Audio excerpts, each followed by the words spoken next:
The following is a Hoop Ball presentation.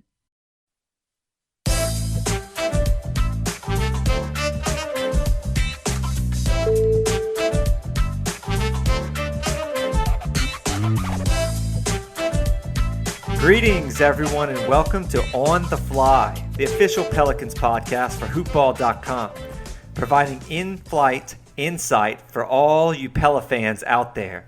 In today's episode, we try to dig through all of the hype and try to gauge what are realistic expectations for the New Orleans Pelicans this season. I'm your host, Nick Guarisco, and I'm here, as always, with Pelicans expert Michael Pellissier. You can follow us on all social media at Mike_Pelicans, and I'm at FantasyLogGuy on Twitter. Michael, let's tip off by posing a question here. How many wins do you think the Pelicans will have this year? If I had to guess, I'd say probably about 40, between 43 and 46.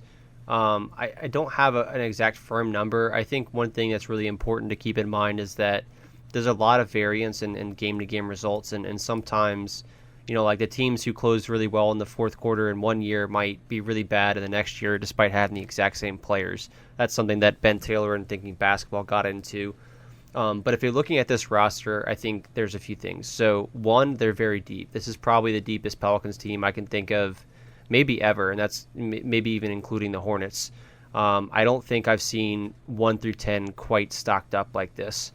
And I think they're also going to be very, very athletic, and they're young. And so that's going to hurt them in terms of their overall experience, but I think it's going to help them in the sense of if they can construct a moderately good offense, get in transition a whole lot, and kind of, you know, overcompensate for maybe some of the half-court issues, I think their defense could be very good, and I think they could be monstrous in transition. Now, again, that probably is about no more than 22-23% of their total offense, because that's about the highest number that anyone has had in the last, you know, whatever years. But I think they're going to be good. I really do. I think this is a year that I don't think they're going to be the Pelicans of 2 years ago, but I think they're a slight notch below, and I really believe that.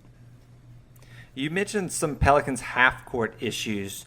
What would you say the Pelicans' biggest weakness is? What's one thing that might prevent them from getting to your projected win total of 43, 46 wins on the year? I hate to hit the sounding board like everybody else is and say the exact same thing, but I think it's clear that it's shooting. I don't. You can have a good offense without having great shooting, so I don't want to pretend that just because you don't have great shooting, you can't construct a good offense. But I do think that it's heavily invested in Redick in particular, and that's now with Darius Miller going down, it's probably even worse than it was. You don't have a lot of high-volume guys outside of Redick. You really don't have any, honestly. I don't know enough about Nicolo Melli to speak to that yet. But I'll say of the other people, like there really aren't any guys, at least traditionally, who've been volume three-point shooters who can successfully convert a good bit of them. And I think that's the biggest issue on this team. Certainly, if we're playing a team like Golden State and, you know, Steph Curry or D'Angelo Russell, you know, catch fire, we're going to need somebody who can keep up with them, for lack of better words. Who's going to be kind of that go-to three-point shooter for the New Orleans Pelicans? Redick takes a lot of shots, of course, but who are some other of the three-point shooters for the Pelicans? So I'm interested to see what Melli looks like. I think he's going to be one of those guys. I think he's getting a lot more minutes now that Darius Miller is down. I think there's a lot of opening at the position of 4 because there's just so much perimeter depth. I think they really have to find a way to get guys to slide up positions so they can get some more room for guys at 2 and 3. If I had to guess, I think Drew Holiday is one that I'm very interested in seeing because I think given the fact that we all notice how little shooting there is on this team and given that Drew is going to have, the greenest of green lights, I think this might be a year where you see something more like his older seasons where he was shooting closer to 36 or 37. I think he'll be taking a lot of threes. I think he knows that he has to. Now, whether that actually successfully translates is another question. But I do think that one thing that could help him, and that I'm hopeful that it will help him, is that, you know, Drew sometimes when he pulls up from 3, it's a very weird form of hesitation where it looks like he's kind of like, well, I guess I'll do this. And when he does that, it doesn't wind up becoming very good. And I think, you know, again, I really think, and I'm going to go on a tangent here, but when we got Buddy Hield as a rookie, Buddy really struggled at the beginning. And I think one thing that you really have to understand about, players and roles is that it is very different being a number 1 option without question and being a number 3 or number 4 option. When you take a shot that you shouldn't take and you miss by a mile and you're the 3rd or 4th option, you might get sit on the bench. And if you're the number 1 option, that freedom to know that you can take whatever shot you want, that does a lot for people. Now, it doesn't do a lot for everybody. Maybe it's not the right role for Drew, but Drew is going to have that green light. Drew can do whatever the hell he wants on this offense because he is, without question, our best offensive player. And I think that freedom is either going to help him a whole lot, or it's going to be something to where you see Drew is just not a number 1 option. I think it's going to be one of those things.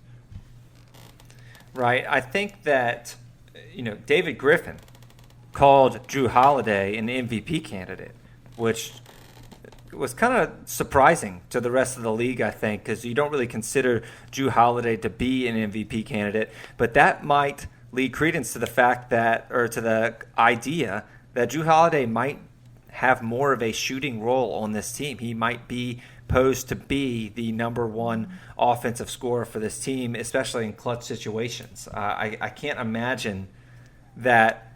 Look, Zion's great, but I can't imagine that the Pelicans want to put that massive offensive burden on him, at least early in his career. I completely agree, and I would say that's exactly why Drew is still around. I think Ingram is going to be our number 2 guy, especially on the ball. I mean, Lonzo is not a high-volume scorer. I think he'll have the ball in his hands more than he certainly did with LeBron on his team. But to me, if you're looking at this roster, there's no doubt in my mind that the 2 top creators in terms of their own scoring are Drew and Brandon Ingram. Whatever Zion becomes, I think the whole point of having a roster with a lot of other options was specifically, like you said, to avoid having Zion miss 2 or 3 last-second shots, and all of a sudden SportsCenter is going crazy. Is this guy a bust because he's 19 or whatever years old and missing a shot, and at the end of a regular season game, which is stupid. But that's the kind of stuff that happens, and that's why this is just sort of an aside. I'm going on all kinds of tangents tonight, but man, if you look at players who really become stars in the NBA, and over time, the perception of them, everybody loves them at first. They're these rising stars, and they're going to be such great players. And then once their flaws start to come out, people just put them on. Put them on blast. Like they're just constantly picked at, and it takes a really mentally strong person to listen to all that constantly and to just not let it affect you. And yeah, Zion seems like he has the personality where hopefully he wouldn't be affected. One thing that might go in our favor, which we've always griped about, is that New Orleans is such a small market, and had Zion gone to, the New York Knicks, for example, then, not only would the Knicks be relying on him to be that superstar and put this massive offensive burden on him that he may or may not be able to live up to these unrealistic expectations, but SportsCenter and all the mainstream media outlets are going to be covering Zion Williamson so the scrutiny there is going to be so strict, right? But here in New Orleans, where SportsCenter just cringes when they even have to talk about the New Orleans Pelicans, right? Like, there's no coverage here.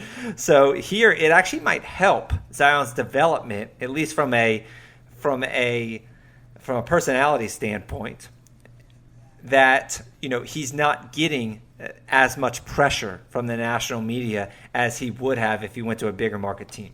I think so, and this is greedy of me to say it worked out best for Zion because he landed in New Orleans, but I'm certainly happy about it, and I think his dad had even said something about it. I want to say he's not from a particularly big area in whatever, North Carolina or South Carolina, someone who probably will sort of like the culture here, or at least I hope he likes the culture here. I think it's different. I think you're right. I think if you look at what he would look like in New York versus here, these are radically different scenarios. Now, people will be tuning in. If the Summer League taught us anything for that whatever 10 minutes that Zion got to actually play, people are tuning in. This guy sells tickets. Right. He gets people to tune into TVs, but no matter what, you can't escape that it's a smaller market. He's not going to have the same kind of coverage that he would if he were in New York. Definitely. The interesting part about Zion Williamson, it's something that I love actually, is we are seeing him around the town, right? Like for people who are listening to this podcast who may not be situated in New Orleans, Zion Williamson is already, of course you expected him to be, very popular here in New Orleans, but he is going to events.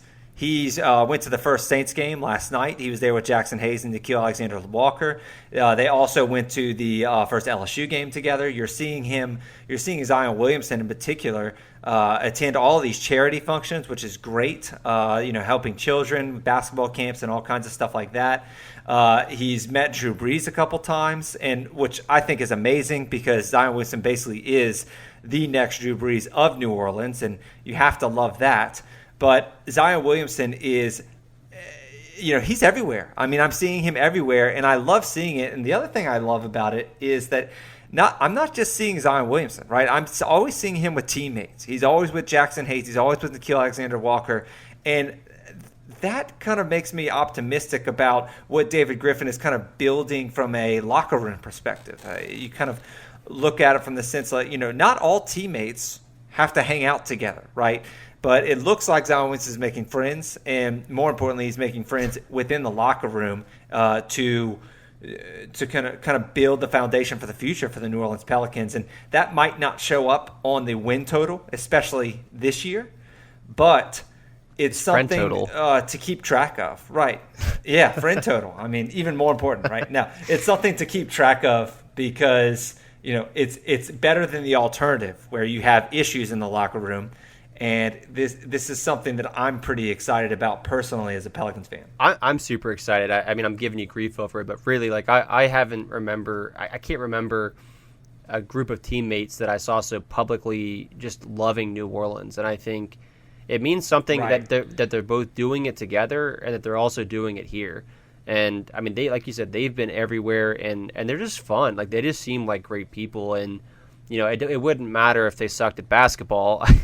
I mean, I know a lot of great people who I wouldn't want on the Pelicans, but they seem to be. I mean, one, I believe in Zion a lot as a player, but I also believe a lot in Zion as a person. And I think if you're looking at Jackson Hayes and Nickeil Alexander-Walker as well, those guys are not as certain as Zion in terms of basketball, but they seem to be great guys as well. And I do think that they have a lot of potential. And to see all of them getting along it's great. It really is.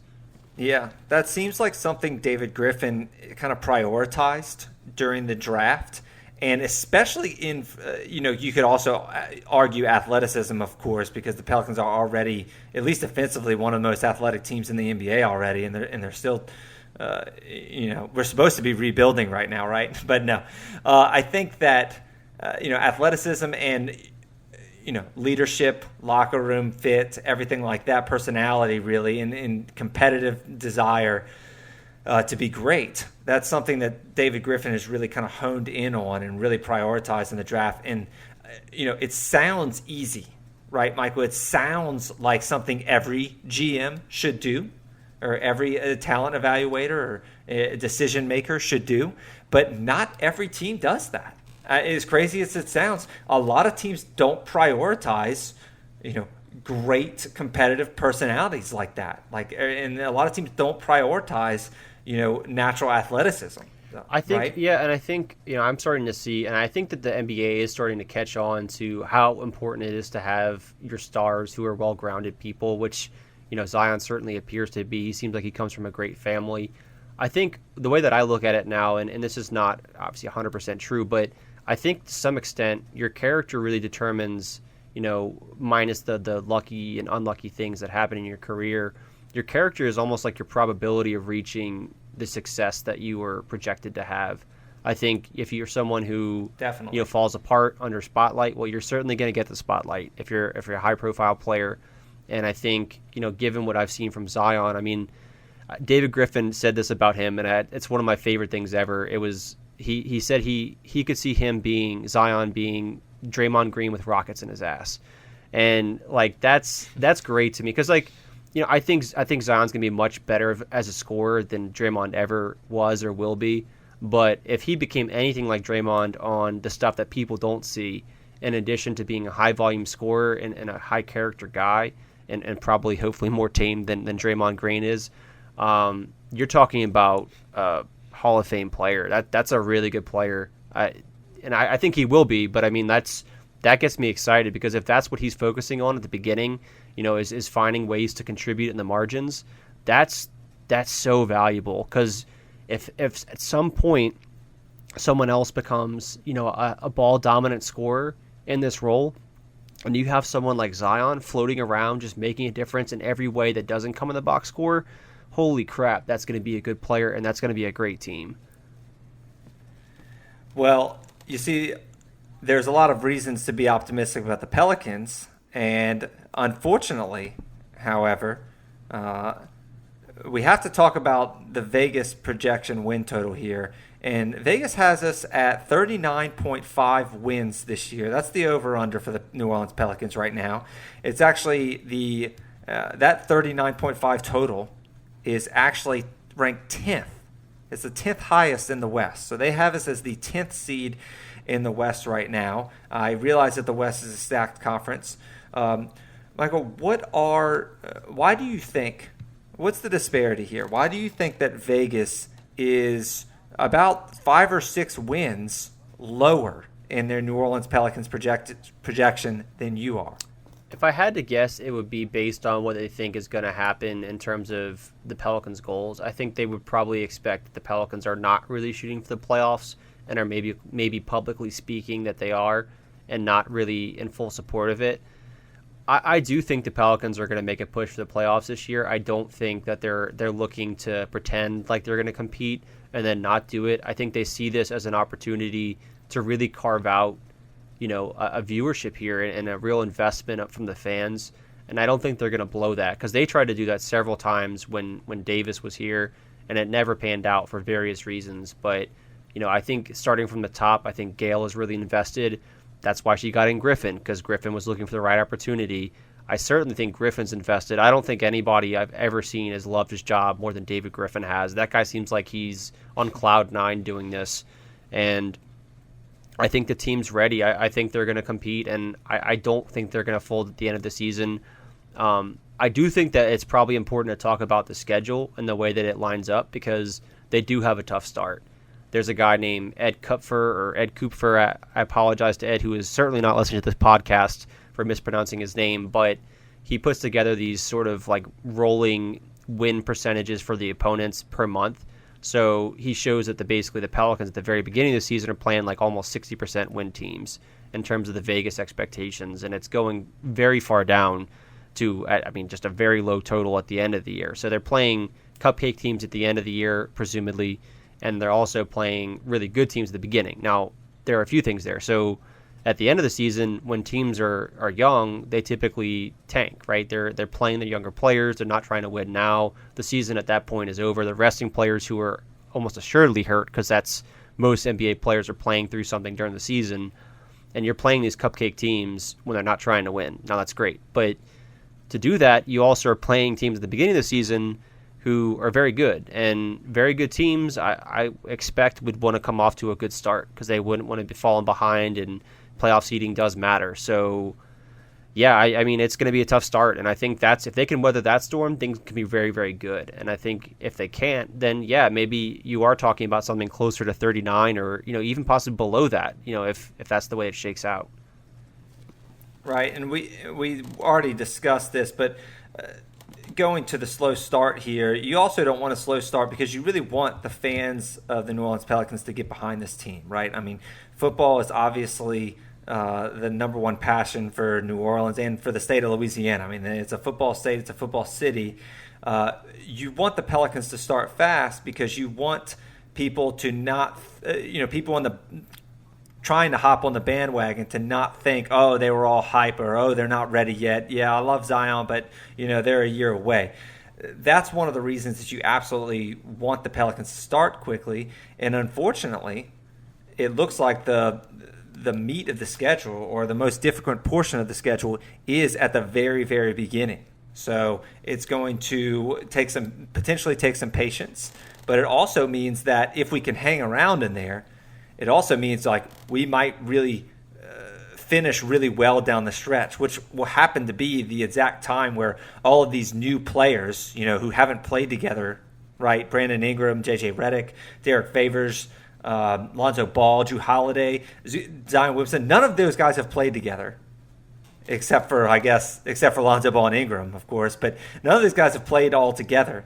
That, if they can weather the storm in the beginning and just even go 500 through the first portion of the schedule, or even a little bit below it, it looks like the Pelicans could go on a tear just based on the Vegas expectations towards the end of the season. And I also have to comment here that I love that your boy, who you can't pronounce his name, and I won't even begin to try, but I love that he is using the Vegas expectations of win-loss totals for evaluating or predicting strength of schedule, right? Because I can't stand when I am on a fantasy basketball website or on any basketball forecasting website and they're using last year's win total like they actually mean anything. I mean, it absolutely does not, right? I mean, the more accurate way to do this is all about forecasting the future, and the most accurate way to do that is to evaluate the teams now, because so many things change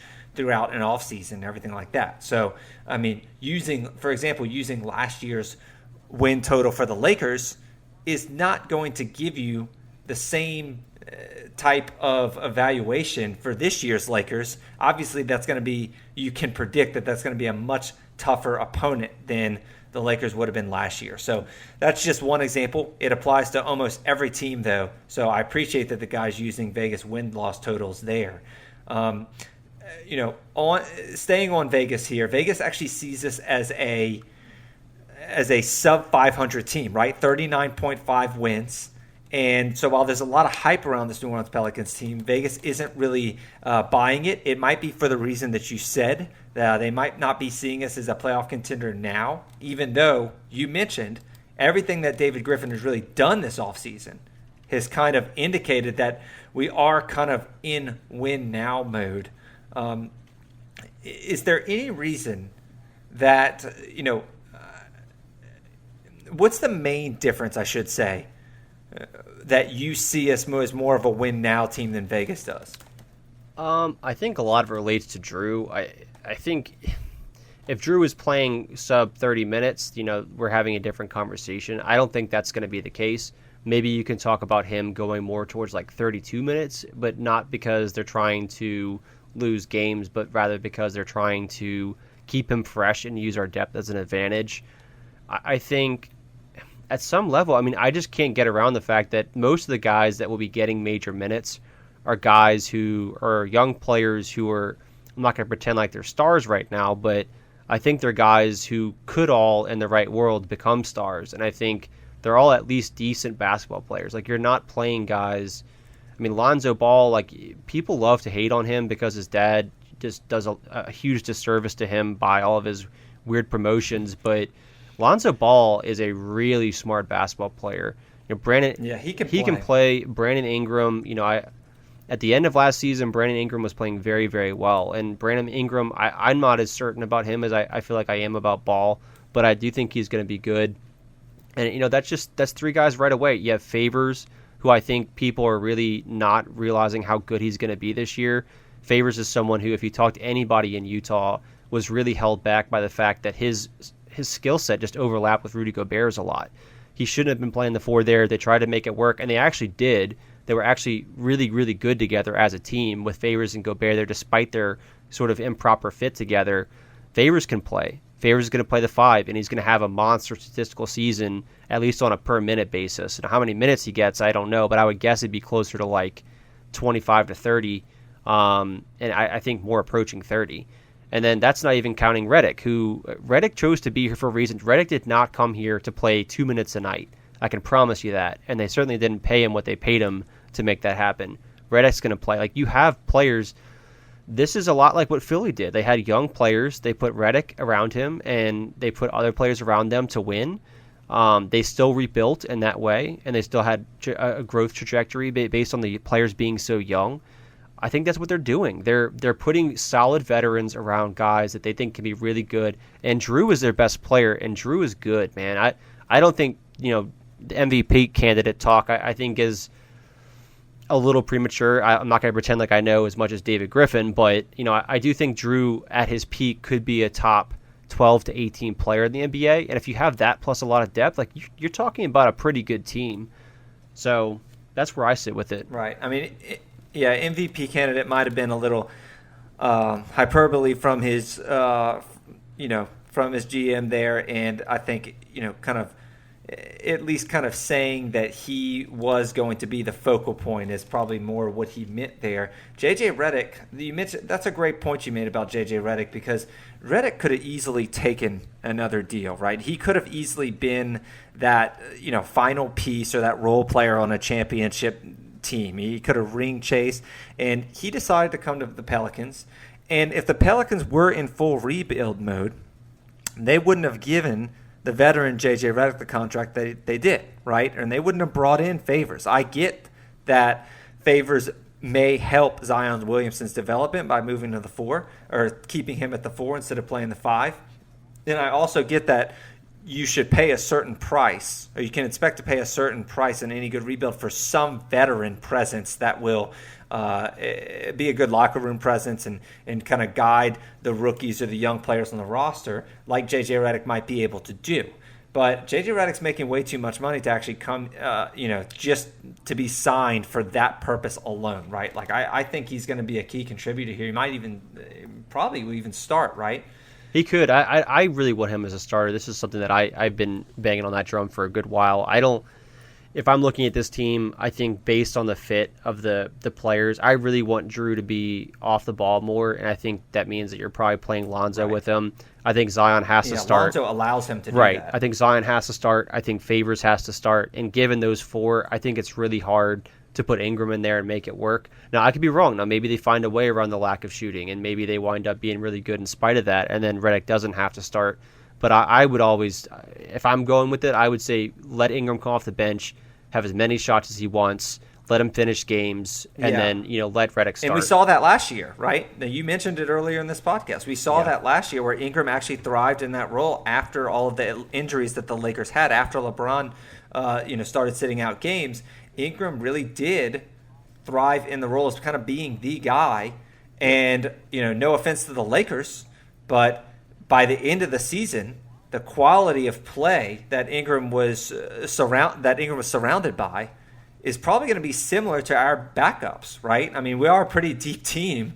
I'm just saying by the end of the Lakers season. So Ingram actually will be in a pretty similar situation if he's coming off the bench, in my opinion, is at least being the 6th man, and you can give him that green light to take all these shots. And I agree with you, because I know that's kind of a debate within Pelicans Twitter, if you will. I mean, that's the main debate, is is Ingram going to start or be that 6th man? And I am on the 6th man side, like you are. Yeah, I think so. I think it makes the most sense. Well, let's talk about this, though, because one reason that I think the Vegas win total, and I keep bringing it up, but they are the smartest projectors in the world, right? And they only have the Pelicans at 39.5 wins. You mentioned that Vegas may not view the Pelicans as a win-now team, as they might see it more of a rebuild, and that might be true. Maybe they are underestimating the Pelicans. It's not like Vegas has never been wrong before. Of course they have. But one reason that I think that the Vegas win total is lower than your projection might be because the Western Conference has to beat up on each other, right? I mean, the Western Conference is so stacked, and I kind of want to talk about that for a minute to allow Pelicans fans, or Pella fans as I like to say, to realize how stacked and difficult this Western Conference really is. I want to start by saying, the Oklahoma City Thunder were a playoff team last year, and I think we can kind of safely rule them out of contention. I think that they're going through a lot of struggles right now after dealing through Westbrook, and I think they kind of have to start over, clean house really. So if that takes the Oklahoma City Thunder out, and you can safely assume at least, whether you think they're going to be a top 2 team or think they're going to make the playoffs, I think you can also safely assume that the Los Angeles Lakers are going to make the playoffs now that they have Anthony Davis and LeBron James. They brought a bunch of other players in to fit with them. The Los Angeles Clippers did make the playoffs last year. I believe they were an 8 or 7 seed, and now And they actually played really well in the playoffs. And now they have Kawhi Leonard and Paul George, so they should be considered the top seed there. So the Lakers, the Clippers, and I'm going to throw out some other teams here that all expect to make the playoffs.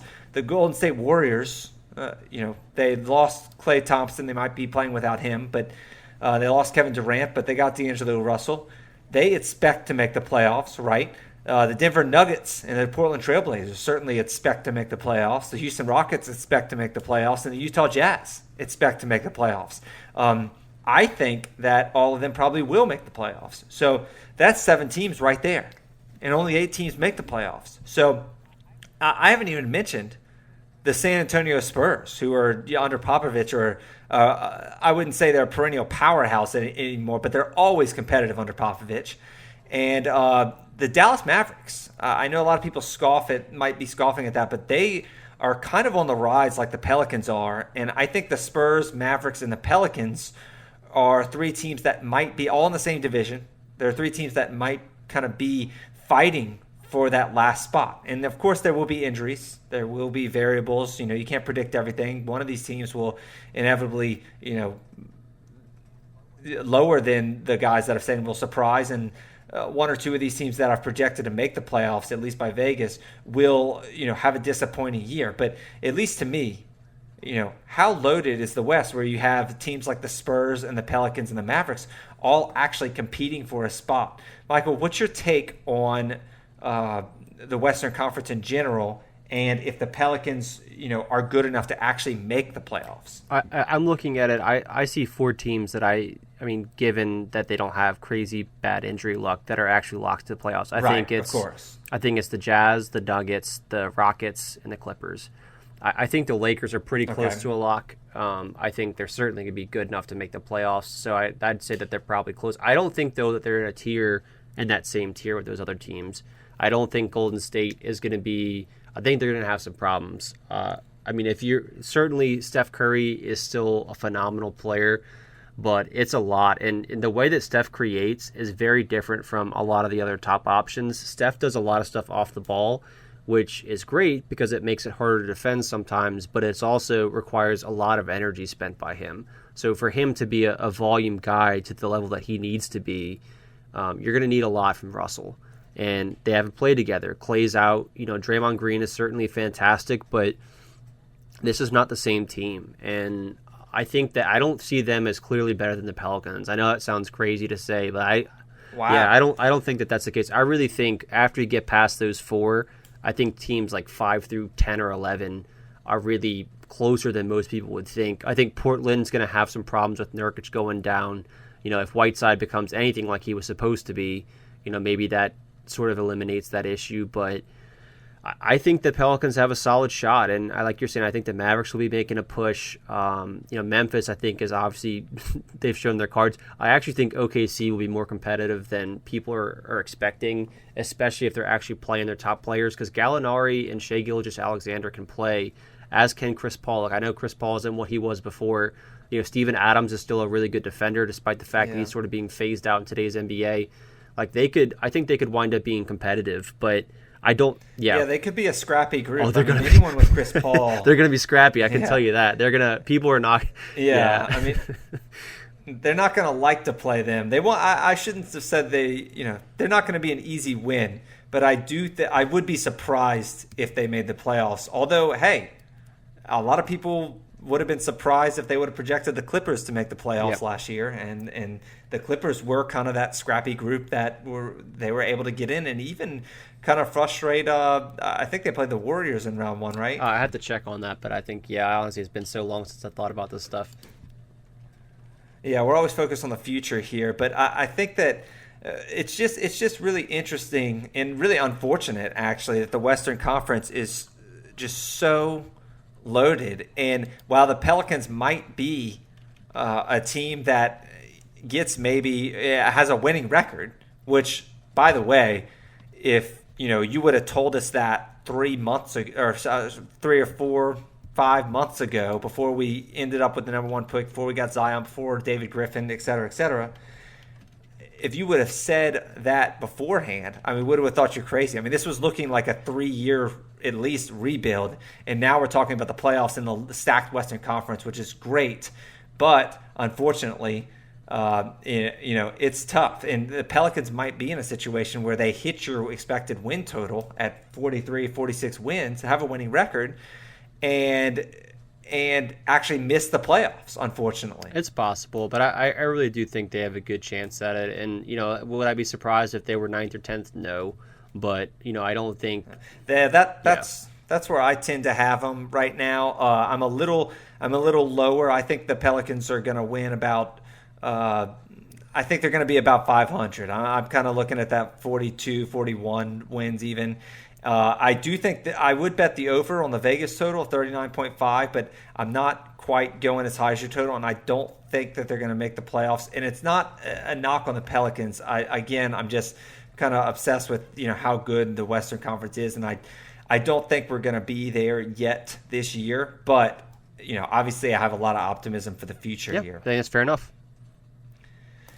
Yeah, well, that kind of wraps up our initial podcast on the Pelicans expectations. Thank you so much for tuning in to On the Fly, the official New Orleans Pelicans podcast of hoopball.com. In-flight insight for all the sharpest Pela fans.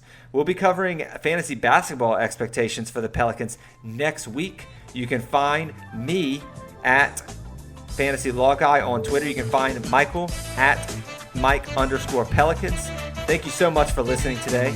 Lock up.